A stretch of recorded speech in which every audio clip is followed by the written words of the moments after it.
Hello, my name is Hannah Self, and today I want to talk about who I am and who you are, and identities in general. If you haven't thought much about what your identity is, then it may not seem hard, but you may not know. And so the choices you make may not be based in something about who you are. Your choices may be based on emotion. We want our choices to be intentional.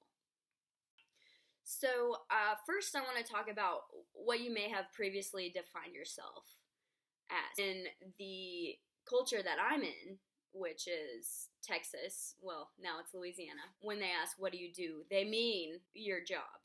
So, what I do right now is I'm a student. I am a senior in college. Thank goodness, you cannot define yourself by your occupation.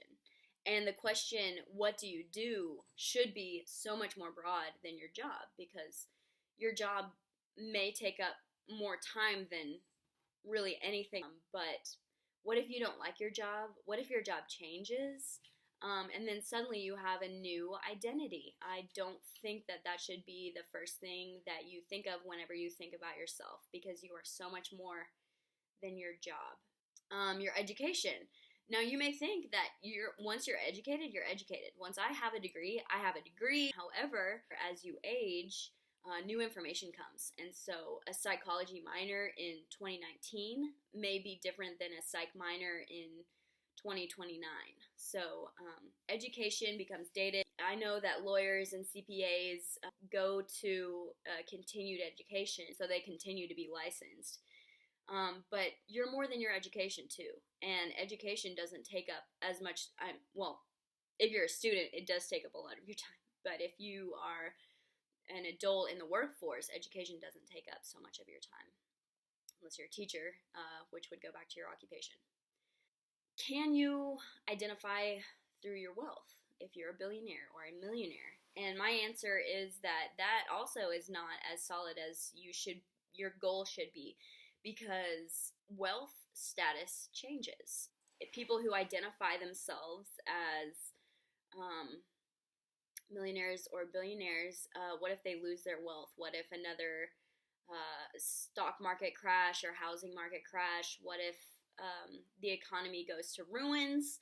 Where are you left? Are you still a billionaire? Are you still a millionaire? Maybe not.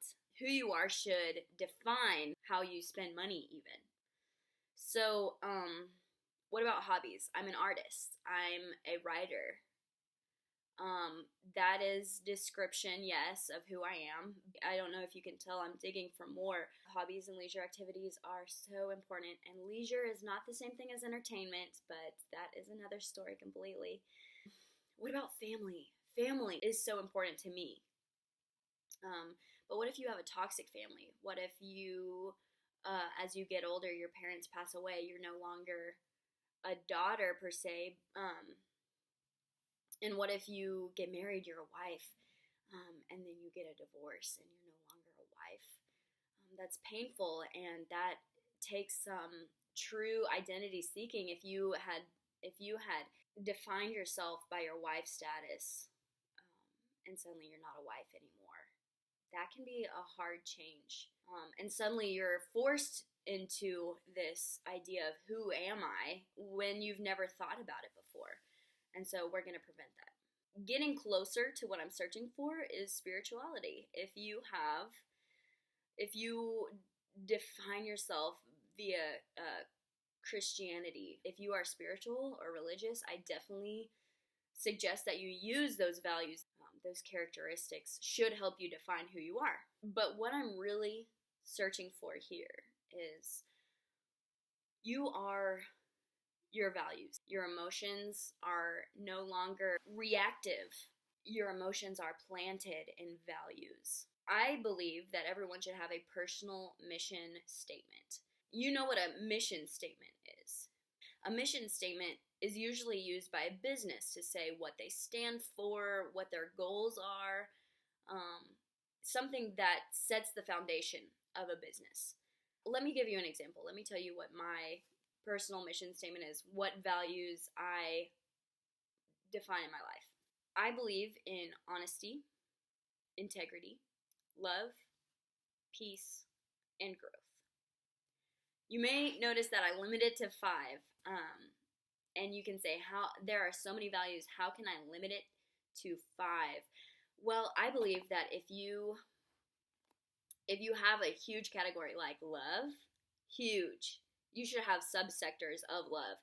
Perhaps not in your personal mission statement. It should be simple. It should be easy to communicate, easy to understand for yourself.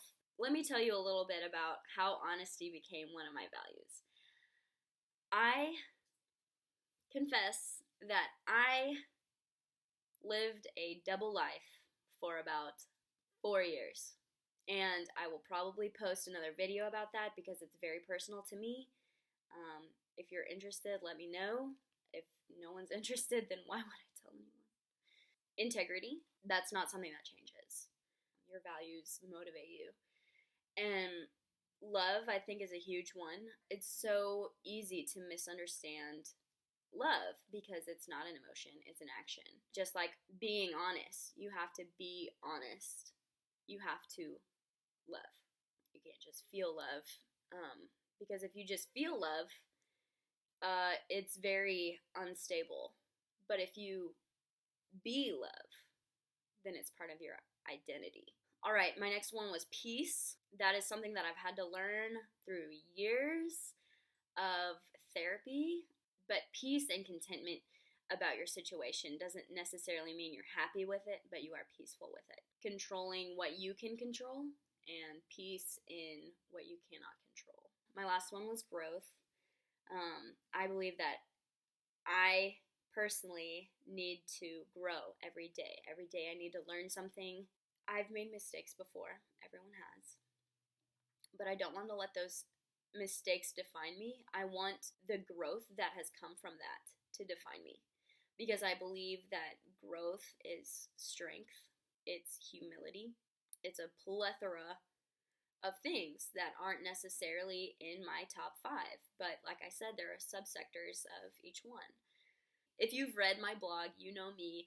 I cannot end without an exercise or something for you to think about. So what I want you to do is reflect on your personal mission statement. Think about the values that you want to define yourself with. You can comment it. You can Facebook message me on my page, Hannah Self. I read all of those. You can comment on my blog. You can comment on my Instagram, Hannah Self Help. But I definitely suggest that when you have it cemented in your mind, that you share it. Please be who you are. Be proud of who you are. And thanks for talking about the hard stuff with me. Hope you have a good day. I will see you all later.